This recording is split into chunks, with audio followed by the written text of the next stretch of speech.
Good morning mga ka-channel. May dinala ko dito na motor, Honda Scoopy 110 model 2013.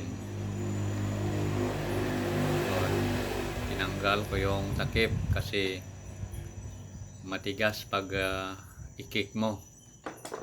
So yan, natanggal ko na. Ang dami ng alikabok. So yan mga ka-channel, nabalik ko na yung screw nya. Madali lang pala mga ka-channel tanggalin. Kahit hindi mo nadalhin sa mekaniko, pag medyo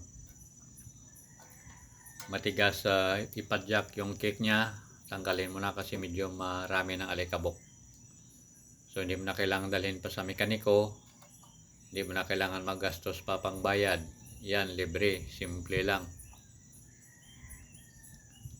At thank you sa mga YouTuber na napanood ko.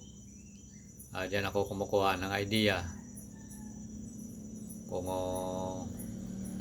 paano kabit balik. Pero easy lang pala mga ka-channel. Kahit kayo na, kahit anong model na motor, halos pare-pareho lang naman yan. Yung cover nya at saka yung kick nya, madali lang kung mayroong kick. Yan, balik na natin yung screw.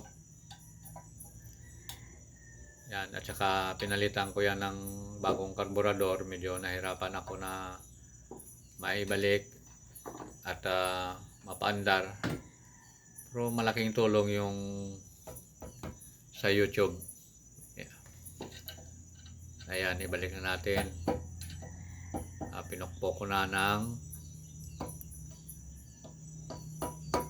malaking martilyo. Maliit kasi walang martilyo. Ayan ang ginamit. Lock sa screw. Ayan. Ibalik ko lang yung lock nya. Ayan, napaka-easy lang pala mga ka-channel. Ay, tinumba ko na yung motor. Ayan. Pinayos lang yan sa akin. So, inayos ko para mapraktisan.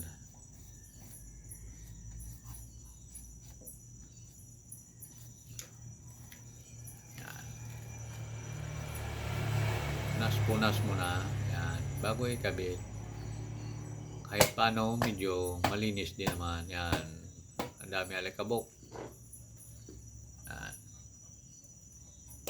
Alikabok ko. Hindi ko na hinugasan.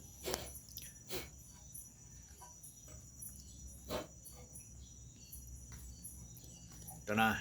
Ikabit na natin. Yan. Tingnan mo. Yan. Madali lang. Napaka-easy. Yan. Ibalik na natin. Ayan. Tingnan mo na. Okay, ang guide andyan. Okay, salpak. Napakadali lang. Napaka-easy. Easy, pokpok. Ayan, kamay-kamay lang. Yes. Thumbs up mga ka-channel. Ibalik natin yung bolt na nakuha natin.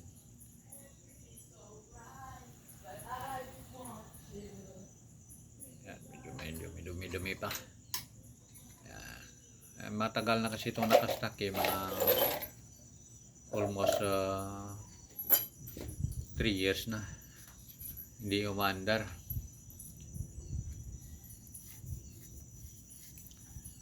So hindi makik at tinanggal natin.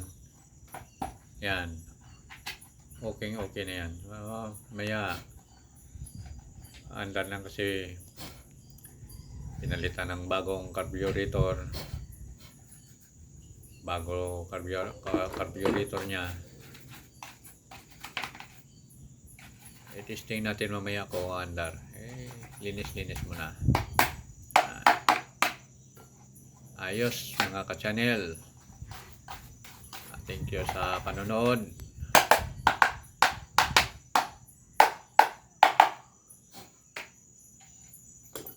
So kahit kayo-kayo na, i-research nyo lang sa YouTube.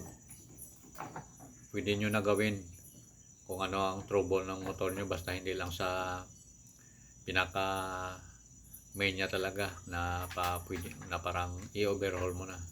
Pag nasa labas lang yung mga troubleshoot niya, madali lang, i-research lang sa YouTube, okay na.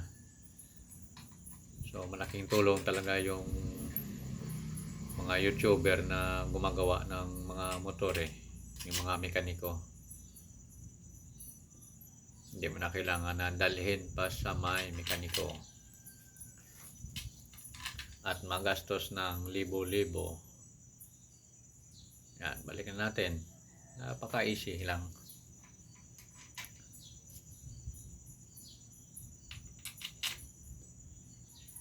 Pag medyo ang cake nyo medyo matigas na ayaw na bumalik, ayan lang, napakasimple lang.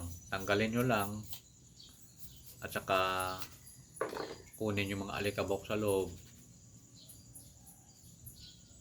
Kasi may alikabok na sa loob at saka lagyan ng grasa. Ayan, testing muna ang kabit. Mali. Ayan, baliktad. Baliktarin. Okay. Hindi match. Punas-punasan mo natin. Ayan. Tanggalan. Ayan, sa channel. Nakakabit na. Ayan. Okay na yan. Pagburador. Ayan. Pa natin. Kumandar na. Okay na. Tissue na. Mani na. Ayan.